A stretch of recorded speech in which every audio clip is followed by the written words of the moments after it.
بسم اللہ الرحمن الرحیم۔ ناظرین، آج ہم اپنے اسٹوڈیو میں موجود ہیں ملتان کی معروف سماجی سیاسی شخصیت ہیں رانا سجاد حسین صاحب کے ساتھ۔ رانا سجاد حسین کسی تعارف کے محتاج نہیں ہیں، شہر کے معروف بزنس مین ہیں۔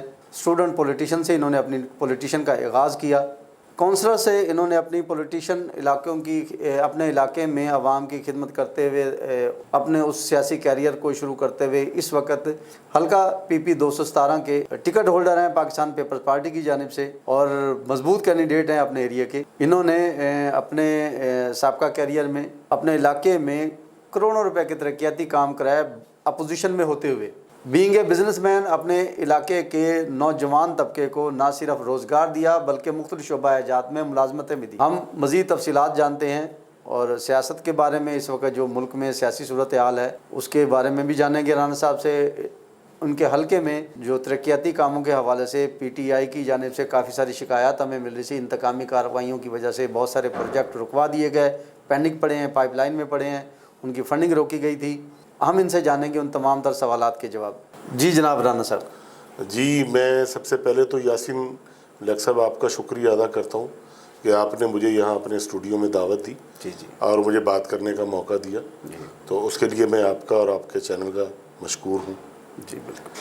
تو جہاں تک بات آپ سیاست کے حوالے سے کر رہے ہیں، میں یہ سمجھتا ہوں کہ سیاست کے حالات اب بہتر ہوتے جا رہے ہیں اور عنقریب جو ہے انشاءاللہ مزید ہم بہتری کی طرف جائیں گے۔ اچھا، حلقے میں گزشتہ کتنے عرصے سے آپ فزیکلی کام کر رہے ہیں؟ عملی طور پر آپ عوام کی خدمت کا سلسلہ یہ کب سے شروع ہوا ہے؟ یاسین بھائی، بطور ورکر میری 33 سالہ رفاقت ہے پولیٹکس کے ساتھ، ٹھیک ہے، اور 33 سال سے میں نے جو ہے ایک ورکر کی حیثیت سے میں نے اپنی خدمت سر انجام دی ہیں الحمدللہ۔ اور 2014 سے جو ہے میں نے باقاعدہ اپنی بلدیاتی پولیٹکس کا آغاز کیا، اور اس وقت مجھے میرے علاقے کے نوجوانوں نے، بزرگوں نے مجھے امیدوار نامزد کیا، تو اس وقت الیکشن جو ہے وہ پوسٹ پون ہو گئے تھے، لیکن ہم لگے رہے، اور اس کا رزلٹ یہ آیا کہ جب 2015 میں جب بلدیاتی الیکشن ہوئے تو مجھے پی ایم ایل این نے ٹکٹ نہ دیا، اور میں نے آزاد سمبل پہ الیکشن لڑا، اور میں نے وہاں پی ایم ایل این کو اور پی ٹی آئی کو، میرے حلقے کی عوام نے عبرتناک شکست دی، ان کی ضمانتیں ضبط ہو گئی۔ جی بالکل ایسے ہی ہوا، اور الحمدللہ میں نے پورے پنجاب میں ٹاپ کیا، میں پورے پنجاب میں بھاری اکثریت سے جو ہے وہ کامیاب ہوا۔ اور اس کے بعد پھر ہم نے اپنے علاقے کے لیے دن رات محنت کی، اور میں نے اس وقت جو ہے اپنے حلقے میں وہاں پر ہم نے ڈیولپمنٹ کروائے کہ اتنے، آپ اگر دیکھیں نا پچھلے ادوار میں یہ چیلنج سے کہتا ہوں الحمدللہ کہ جتنے کوئی ایم این ایز اور ایم پی ایز نے میرے وہاں پر کوئی کام نہیں کروائے، جتنے کاموں کا اللہ کی ذات نے مجھے وسیلہ بنایا۔ میں نے وہاں گیس تک بھی ڈلوائی، گیس تک، حالانکہ وہ ایم این اے کا کام، میں نے بجلی کے وہاں پر بڑے کام کروائے، اور 93 کے قریب بجلی کے ٹرانسفارمر اور کوئی 1500 کے قریب بجلی کے پول، سیوریج کا کام اور روڈ بنوائے بڑے، یعنی کہ اللہ نے ہمیں بڑا وسیلہ بنایا، اور آج بھی الحمدللہ ہمارا وہی سفر جو ہے وہ جاری ہے۔ ہم دن رات جو ہے، اب آپ یہ دیکھ لیں کہ 4.5 سال جو ہے وہ پی ٹی آئی یہاں پر اقتدار میں رہی فیڈرل میں، 3.5 سال، اور پنجاب میں 4.5 سال جو ہے وہ یہاں اقتدار میں رہی۔ تو ہمیں ابھی، چونکہ میرا تعلق پاکستان پیپلز پارٹی سے ہے، اور ہمارے جو ایم این اے ہیں سید علی موسیٰ گیلانی صاحب، میں ان کا بھی مشکور ہوں کہ ان کے توسط سے میں نے اپنے اس حلقے میں جتنے ہم نے الحمدللہ اب ترقیاتی کام شروع کروا چکے ہیں، وہ پی ٹی آئی اپنے اس دور اقتدار میں نہ کروا سکے، جو ہم اس تھوڑے سے عرصے کے اندر، اس میں چاہے بجلی کے کام ہیں، چاہے وہ ڈیولپمنٹ کے کام ہیں، اور چاہے وہ کوئی روزگار کے ہیں۔ الحمدللہ اللہ نے ہمیں نوجوانوں کے، بے شمار نوجوانوں کے روزگار کا وسیلہ بنایا، اور ڈیولپمنٹ کے کام ابھی بھی جاری ہیں۔ جی بالکل، یہ تو علاقے میں آپ کے اکثر ہمارا وہاں پہ سروے بھی رہا ہے۔ رانا صاحب نے، میں نے اس سے پہلے بھی ذکر کیا کہ اپوزیشن میں رہتے ہوئے بھی عوام کی خدمت کا سلسلہ جاری رکھا ہے، اس تسلسل کو برقرار رکھا ہے، عوام کی خدمت میں کمی نہیں آنے دی ہے۔ یہ فنڈنگ کس طرح ارینج کرتے تھے؟ کس طرح بڑے بڑے پروجیکٹ، خاص طور پر جو عوام کو سیوریج کے مسائل بہت زیادہ تھے، واٹر کی سپلائی اور فراہمی، آپ کے نکاسی کے حوالے سے بڑے مسائل تھے، انہوں نے پرائرٹی بنیادوں پہ حل کیے۔ گلی محلہ کی سولنگ اور سڑکوں کے حوالے سے یہ وہاں پہ بڑا کام ان کا ہے۔ ہم ان سے جانتے ہیں اس وقت جو ملک کی صورتحال ہے سیاست کے حوالے سے، یہ کس نظر سے اس کو دیکھتی ہیں کہ کسی ایک پارٹی کو پہلے لانچ کیا گیا پھر اس کو زیرو کیا گیا، تو کیا یہ سلسلہ اسی طرح پی ٹی آئی کے بعد بھی جاری رہے گا، نون لیگ اور پیپلز پارٹی کی صورت میں اداروں کی جانب سے رہے گا، یا یہ یہاں ختم ہو گیا؟ اس کو کس نظر سے دیکھتے ہیں یہ؟ جی رحان صاحب۔ یاسین بھائی، یہاں پر میرا موقف یہ ہے، جو ابھی آپ نے بات کی کہ کسی کو ہیرو کیا اور کسی کو زیرو کیا، کسی کو لانچ کیا، میں یہ سمجھتا ہوں کہ جو سیاسی پارٹیاں جو ہیں کسی کے زیرو کرنے سے زیرو نہیں ہوتی۔ بالکل ٹھیک ہے، جی، ان کی روٹس ہوتی ہیں ان پبلک، کے روٹس ہوتے ہیں پبلک۔ اب پاکستان پیپلز پارٹی ایک عوامی جماعت ہے، مزدور کی جماعت ہے، ایک کسان کی جماعت ہے، ایک نوجوان کی جماعت ہے۔ اس پارٹی نے اپنے نوجوانوں کو، اپنے مزدوروں کو روزگار دیا، ان کی آواز بنی، اور پاکستان پیپلز پارٹی میں سمجھتا ہوں پاکستان کی وہ خالق جماعت ہے جس نے پاکستان کو آئین دیا۔ ٹھیک ہے، اور پاکستان پیپلز پارٹی نے ہر محاذ پر ایک جمہوری انداز میں، چاہے وہ کوئی بھی حالات رہے، انہوں نے ایک جمہوری انداز میں اپنے آپ کو، اپنی پالیسیوں کو وہ ساتھ لے کر چلے۔ یہ کبھی نہیں ہوا۔ اب یہ دیکھیں پاکستان پیپلز پارٹی کی جو قربانیاں ہیں، وہ شہید ذوالفقار علی بھٹو صاحب، محترمہ بینظیر بھٹو شہید صاحبہ، دیکھیں پورا خاندان جو ہے وہ اس سیاست کی نظر ہو گیا، اپنی جانوں کی قربانیاں دے دی۔ کیا آج تک کبھی کسی نے ایسی قربانیاں دی؟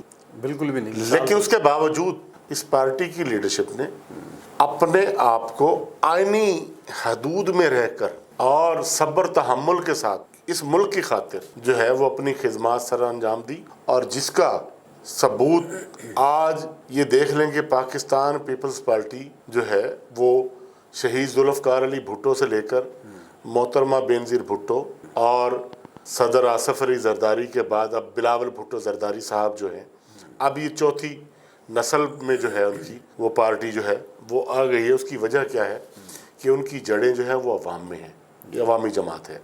اور جس کو آپ بات کرتے ہیں، میں یہ سمجھتا ہوں کہ اس پارٹی، آپ پی ٹی آئی کی بات کر رہے تھے، تو پی ٹی آئی میں یہ سمجھتا ہوں کہ وہ کوئی سیاسی جماعت نہیں ہے۔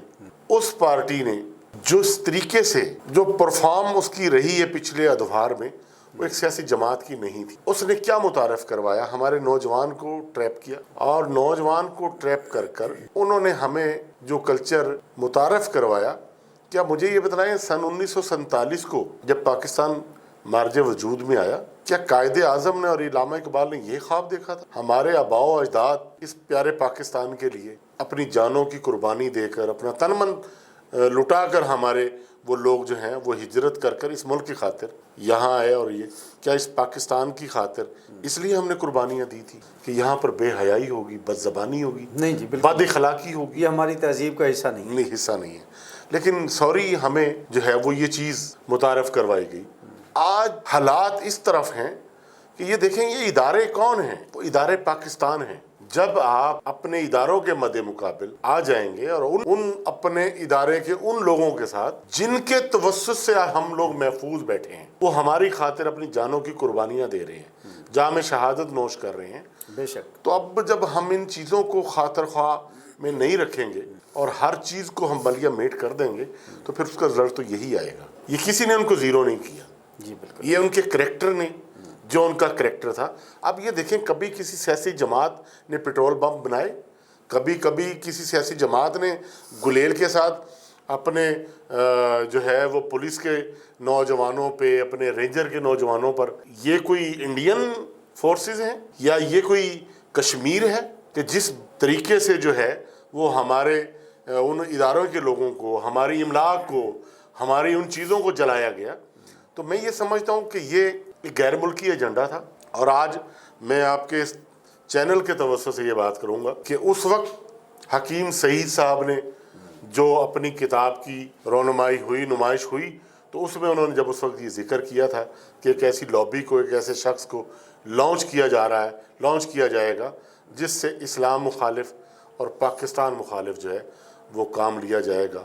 اس وقت عمران خان صاحب جو ہیں وہ کسی پارٹی انہوں نے نہیں بنائی تھی، ان کا سیاست سے کوئی تعلق نہیں تھا، اور اس کے 2 دن بعد اس کو شہید کر دیا گیا تھا۔ تو میں سمجھتا ہوں کہ یہ ایک ایجنڈے کے تحت اس ملک میں ان کو لانچ کیا گیا، اور میں اپنے نوجوانوں کو کہوں گا کہ آئیں اس ملک کو سنبھالیں، اس ملک کے لیے جس کے لیے ہم سب کے آباء و اجداد نے قربانیاں دی، آئیں ہم اس ملک کی باغ دوڑ کے لیے اپنی قربانیاں دیں اور اپنے اندر پیار محبت جو ہے وہ قائم کریں، اور یہ ملک ہے تو ہم ہیں، ملک بچا لیں، اب سیاست نہیں، اس ریاست کو بچانا۔ جی بڑی تفصیل سے رانا صاحب نے جواب دیا ملکی سیاست کے حوالے سے، پی ٹی آئی کی لانچنگ کے حوالے سے۔ ہم ایک رانا صاحب سے بڑا ذاتی سا سوال کریں گے۔ رانا صاحب اپنے پی پی حلقہ 217 میں جہاں سے الیکشن لڑ رہے ہیں، آج سے تقریباً کوئی 15 سال تک، 15 سال سے وہ مسلم لیگ نون کا ہی گڑھ جانا جاتا ہے۔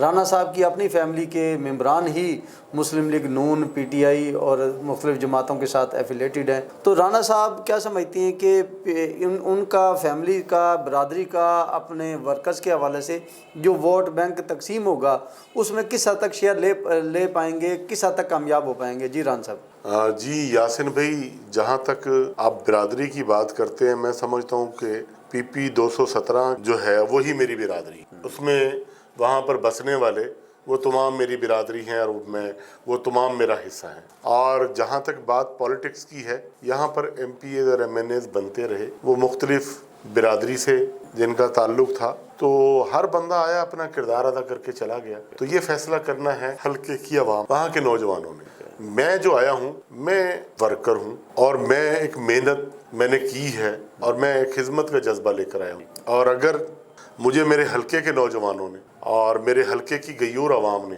مجھے موقع دیا تو انشاءاللہ العزیز میں یہ بات آپ کے چینل کے توسط سے کرتا چلوں کہ میں انشاءاللہ اپنے کردار سے یہ ثابت کروں گا، اپنی محنت سے یہ ثابت کروں گا کہ میری عوام نے، حلقے کے نوجوانوں نے جو مجھ پر اعتماد کیا، تو وہ انہوں نے جو میں ان کے اعتماد کو ٹھیس نہیں پہنچاؤں گا۔ اب یہ دیکھ لیں آپ، 2018 میں الیکشن ہوئے، اور 18 کے بعد ابھی ریسنٹلی ضمنی الیکشن ہوا 217 میں۔ یہاں پر مخدوم زین قریشی صاحب اور شیخ سلمان نعیم صاحب مد مقابل تھے۔ اب زین قریشی صاحب کے اس حلقے سے کوئی تعلق نہیں ہے، بالکل ایسی وہ لانچ کیا گیا، ان کو یہاں پر ٹکٹ دیا گیا کہ وہ مخدوم شاہ محمود قریشی صاحب کے بیٹے ہیں، اور عمران خان صاحب نے ان کو پی ٹی اے کا ٹکٹ دے دیا، اور حلقے کی عوام نے ان کو عمران خان صاحب کے نام پر ووٹ ڈال دیا، اور وہ ایم پی اے بن گئے۔ اور وہ ایم پی اے بن گئے، اور ایم پی اے بننے کے بعد انہوں نے دوبارہ حلقے کا رخ نہ منظر کیا، عام سے غائب ہو گئے، حلقے کا رخ نہ کیا۔ جہاں پارٹی کی بنیاد پر ووٹ ڈالے جائیں گے تو اس کے رزلٹ یہی ہوں۔ میں آج آپ کے اس فورم سے یہ بھی کہوں گا نوجوانوں کو، اور بالخصوص اپنے عمائدین کو، کہ وہ اپنا نمائندہ اپنے میں سے منتخب، آپ کا جو نمائندہ ہو وہ آپ میں سے ہو۔ ووٹ جو ہے ایک امانت ہے، آپ بھی اس امانت کا جو ہے استعمال جو ہے وہ سوچ سمجھ کر کریں۔ یہ دیکھیں کہ جو لوگ آپ لوگوں کے ساتھ یہاں پر پہلے M P A M N A رہے، انہوں نے آپ لوگوں کے ساتھ کیا کیا، اور میرا جو کیریئر ہے وہ سب کے سامنے ہے۔ میں ایک یونین کونسل سے میں نے آزاد الیکشن لڑا، میری وہاں کی جو خدمات ہیں جو ہے سب کے سامنے ہیں، وہ کسی سے ڈھکی چھپی نہیں ہے۔ اور اب الحمدللہ میں نے پی پی 217 میں کمپین کا آغاز کیا ہوا ہے، اور دن رات ہم وہاں پہ کوشش کر رہے ہیں، اور میں اپنے ایم این اے کے توسط سے وہاں پر ہم نے ترقیتی کام بھی شروع کروائے ہوئے ہیں، اور اسی جوش و جذبے کے ساتھ، اور مجھے بڑا اچھا رسپانس مل رہا ہے۔ میں جہاں بھی جا رہا ہوں تو مجھے رسپانس دیا جا رہا ہے، میری حوصلہ افزائی کی جا رہی ہے، اور میں امید کرتا ہوں کہ انشاءاللہ پی پی 217 سے جو ایم پی اے ہوگا وہ پاکستان پیپلز پارٹی سے ہوگا، وزیر اعلیٰ ہوگا۔ جی ناظرین، رانا صاحب نے بہت اچھی بات کی کہ انہوں نے ضمنی الیکشن میں بھی شاہ صاحب کے بیٹے کو شکست دی، اور شکست دینے میں بڑا اہم کردار ادا کیا۔ پھر ان کی صاحبزادی کو قومی اسمبلی کے الیکشن میں شکست دلوانے میں ان کی بڑی ایفرٹس تھی، پی پی کے ساتھ ان کی ایفیلیشن تھی، اور پی پی کے کینڈیڈیٹ کو بھرپور جو ہے نا سپورٹ کر کے انہیں نمایاں ووٹوں سے کامیابی دلوائی۔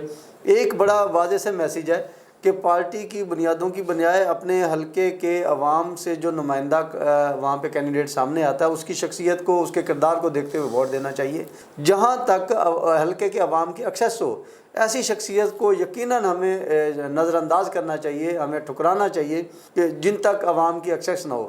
جیتنے کے بعد عام طور پر جو ممبران اسمبلی کی پریکٹس ہوتی ہے وہ حلقہ کے عوام سے دور ہو جاتے ہیں، وہ ماحول انجوائے کرتے ہیں اسلام آباد کا، لاہور کا اسمبلیز کے حوالے سے۔